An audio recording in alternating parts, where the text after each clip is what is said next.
Bismillahirrahmanirrahim. Assalamualaikum warahmatullahi wabarakatuh.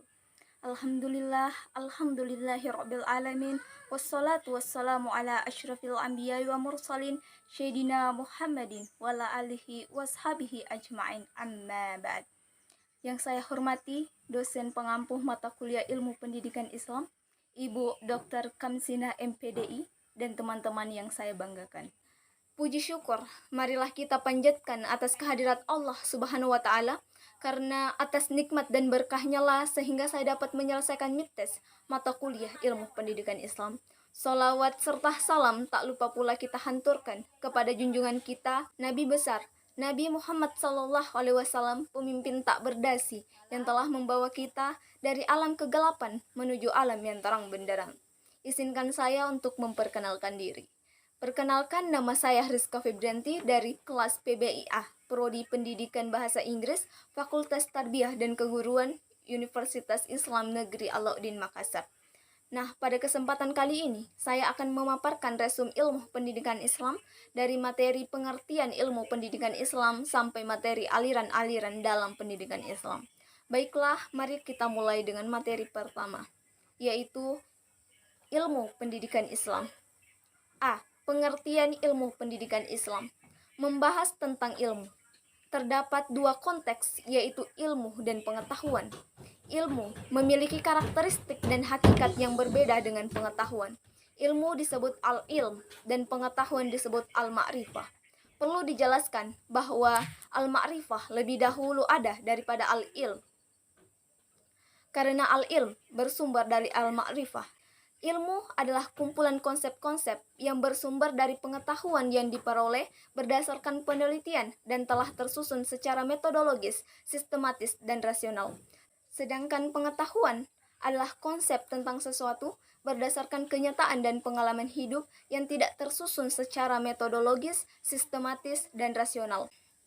Al-alim dan al-arif, lawannya ialah al-jahil. Yang pertama sangat dipuji dan dicintai oleh Allah, sedangkan yang kedua dicela dan dibenci oleh Allah. Untuk mendapatkan predikat al-alim dan al-arif, seseorang diharuskan untuk senantiasa menuntut ilmu dan pengetahuan itu dimanapun dan kapanpun sesuai dengan kemampuannya. Itulah sebabnya Rasulullah mewajibkan kepada setiap orang untuk menuntut ilmu tanpa batas waktu dan tempat. Menurut Abu Dinnata, pendidikan Islam adalah upaya membimbing, mengarahkan, dan membina peserta didik yang dilakukan secara sadar dan terencana agar terbina suatu kepribadian yang utama sesuai dengan nilai-nilai ajaran Islam. Nah, dapat disimpulkan bahwa ilmu pendidikan Islam merupakan ilmu yang mempelajari tentang membimbing dan membina anak didik sesuai dengan ajaran Islam yang bersumber pada Al-Quran dan hadis. B. Fungsi pendidikan Islam. Nah, secara sederhana, fungsi pendidikan Islam adalah sarana untuk menyediakan fasilitas yang dapat memungkinkan tugas pendidikan Islam dapat tercapai dan berjalan dengan lancar. Kita lanjut ke materi kedua, yaitu dasar dan tujuan ilmu pendidikan Islam. A. Dasar ilmu pendidikan Islam. Dasar pendidikan Islam sebagaimana pendapat yang menyatakan bahwa dasar pendidikan agama Islam adalah meliputi dasar ideal, yaitu Pancasila.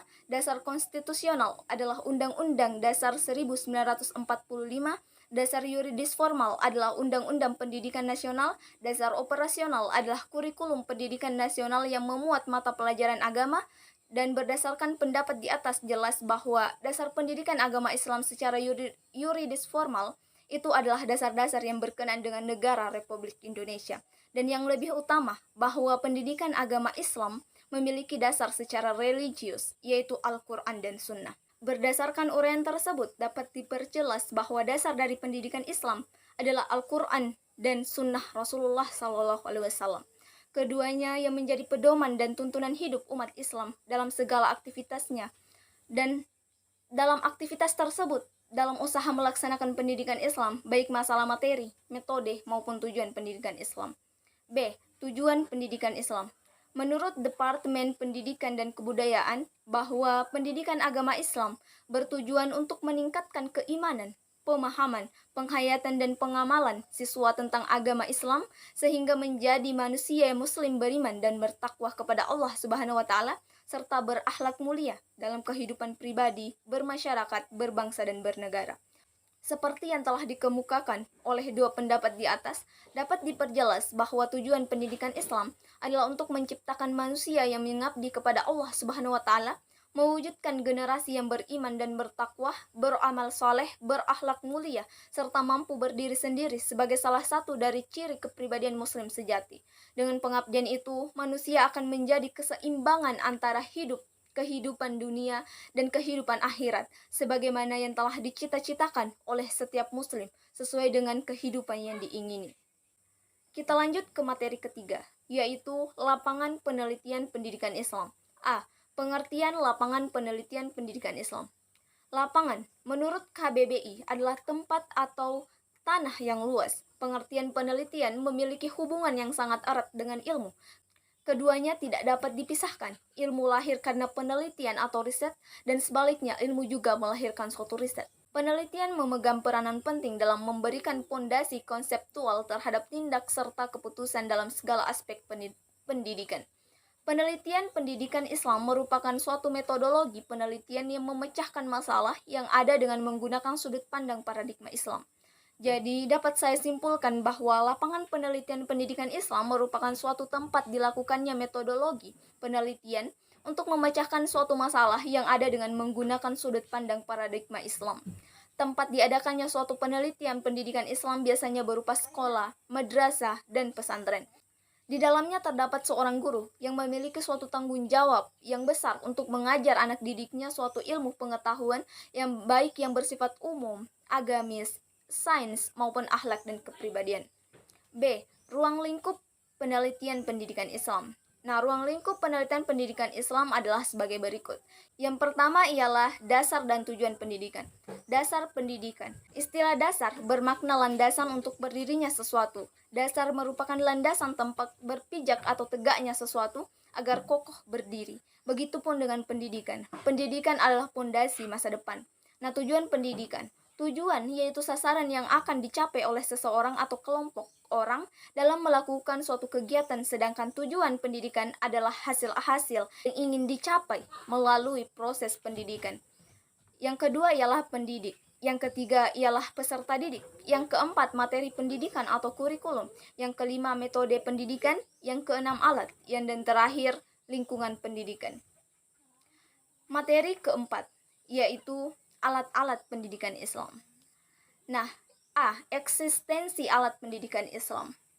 Alat pembelajaran merupakan tindakan, perbuatan, situasi, dan atau benda yang dengan sengaja diadakan untuk mencapai tujuan pendidikan. Pengertian alat mengarah pada objek benda mati. Oleh sebab itu, istilah alat lebih tepat digunakan untuk objek yang non-manusia. Contohnya, papan tulis, kapur, OHP, buku, tempat belajar, situasi dan kondisi ruangan, dan seterusnya akan sangat membantu proses pembelajaran. Alat dapat berfungsi untuk meningkatkan efektivitas dan efisiensi dalam proses pembelajaran, tetapi semua alat harus diuji sejauh mana nilai pakai atau manfaatnya dengan jalan menggunakannya secara aktual dalam proses pembelajaran. Sebagai acuan atau kriteria yang digunakan dalam penilaian pada tahap ini antara lain: yang pertama, dapat menarik perhatian peserta didik ketika menyajikan suatu informasi dan gagasan-gagasan. Dan yang kedua, memberikan informasi penting dan baru. Yang ketiga, mempermudah pemilikan keterampilan khusus, sikap-sikap atau apresiasi. Yang keempat, membawa hasil yang memuaskan terhadap upaya pencapaian tujuan instruksional khusus. Dan kita masuk ke B, konsep pergaulan, wibawa, hukuman, sarana, dan media pembelajaran menurut pendidikan Islam. Bagian A, hukuman. Hukuman adalah salah satu alat pendidikan yang juga diperlukan dalam pendidikan. Hukuman diberikan sebagai suatu akibat dari kelalaian, pelanggaran kejahatan, atau kesalahan yang dilakukan oleh peserta didik. Hukuman diupayakan guna untuk mengurangi dan menyadarkan murid atas kesalahan dan kelalaiannya agar kesalahan tersebut tidak terulang atau terjadi lagi. Yang B, yaitu pergaulan. Pada dasarnya, pendidikan agama pada anak serta pembentukan dan penanaman akhlak tidak terlepas dari pergaulan dan pusat pendidikan, yakni pendidikan keluarga, sekolah, dan masyarakat. baik langsung maupun tidak langsung, dengan saling menopang kegiatan yang sama secara sendiri-sendiri maupun bersama-sama. Dan yang C, wibawa. Wibawa menurut KBBI adalah sifat yang memperlihatkan kemampuan untuk mempengaruhi orang lain melalui sikap dan tingkah laku yang mengandung kepemimpinan dan daya tarik. Guru yang berwibawa berarti guru yang dapat membuat siswanya terpengaruh oleh tutur katanya, pengajarannya, patuh kepada nasihatnya, dan mampu menjadi magnet bagi siswanya sehingga siswanya akan terkesima dan tekun menyimak pengajarannya. Ditinjau dari daya mempengaruhi seseorang, kewibawaan dapat dibedakan menjadi dua, yakni kewibawaan lahir dan kewibawaan batin. D. Sarana.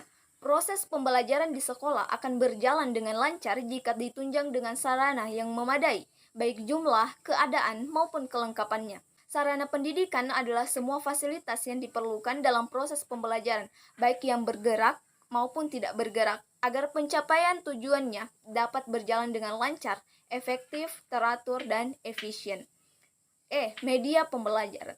Abu Bakar Muhammad berpendapat bahwa kegunaan alat atau media itu antara lain ialah mampu mengatasi kesulitan-kesulitan dan memperjelas materi pelajaran yang sulit, mampu mempermudah pemahaman dan menjadikan pelajaran lebih hidup dan menarik, merangsang anak untuk bekerja dan menggerakkan naluri kecintaan untuk menelaah atau belajar dan menimbulkan kemauan keras untuk mempelajari sesuatu.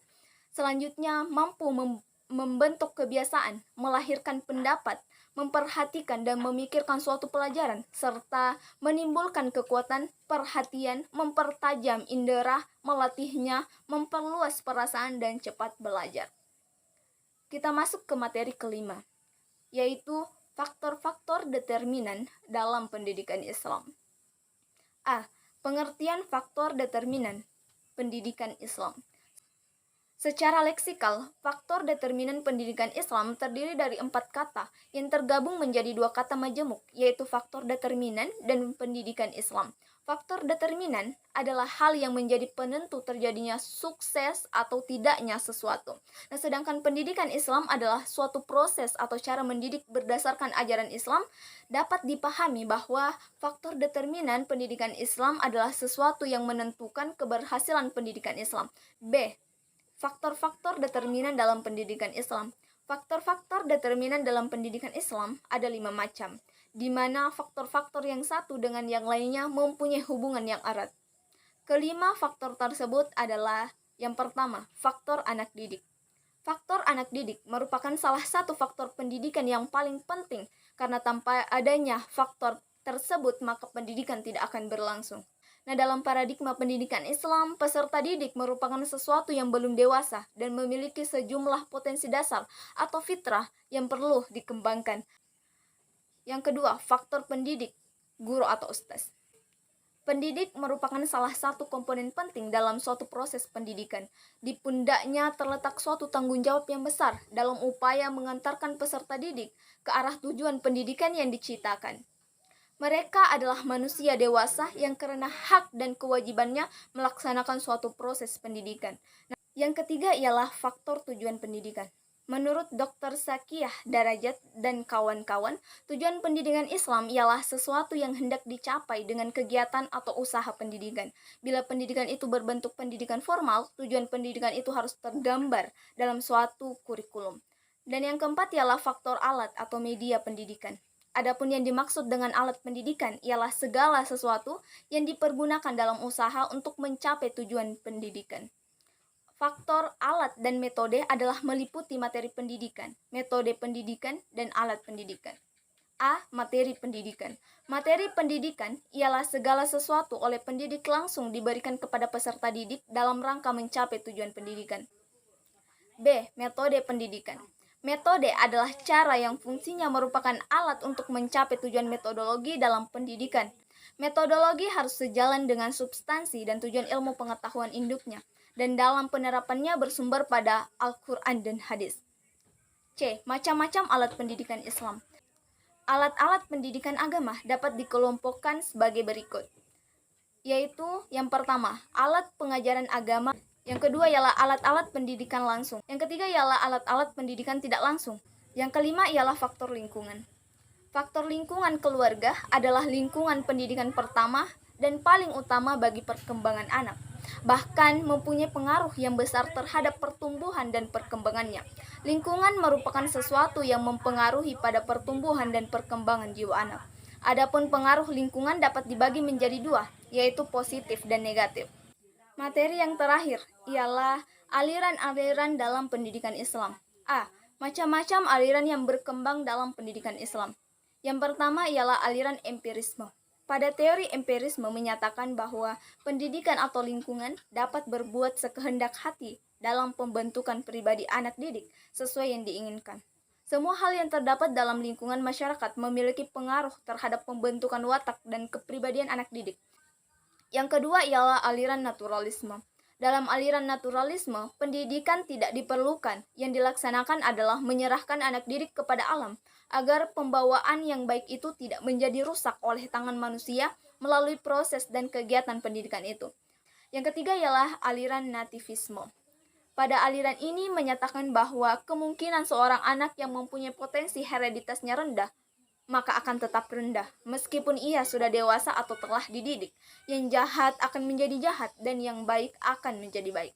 Pandangan nativisme tentang pendidikan tersebut tampaknya hanya didasarkan pada pandangan tentang manusia saja, dan tidak disertai dengan pandangan tentang Tuhan, alam, masyarakat, ilmu pengetahuan, dan etika. Oleh sebab itu, aliran nativisme dianggap memiliki berbagai kekurangan dan kelemahan.